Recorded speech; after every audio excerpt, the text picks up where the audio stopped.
एक पेड़ मां के नाम। ৮০তম স্বাধীনতা দিবসে মাননীয় প্রধানমন্ত্রী শ্রী নরেন্দ্র মোদীর এক পেড় মাকে নামের ভাবনায় অনুপ্রাণিত হয়ে মাননীয় মুখ্যমন্ত্রী শ্রী শুভেন্দু অধিকারীর নেতৃত্বে পশ্চিমবঙ্গ সরকারের এক ঐতিহাসিক উদ্যোগ সবুজ স্বাধীনতা। কলকাতার মোহরকুঞ্জ থেকে শুরু হচ্ছে সবুজায়নের এক নতুন অধ্যায়।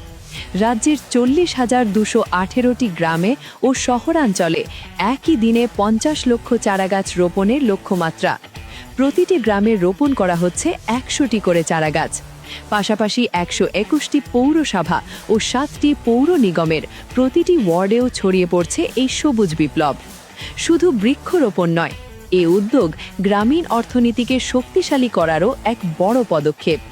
ভিবিজি রামজি প্রকল্পের মাধ্যমে বৃক্ষরোপণ থেকে শুরু করে আগামী ২ বছর জিও ট্যাগিং ও নিয়মিত পরিচর্যার মাধ্যমে তৈরি হবে গ্রামীণ কর্মসংস্থানের নতুন সুযোগ।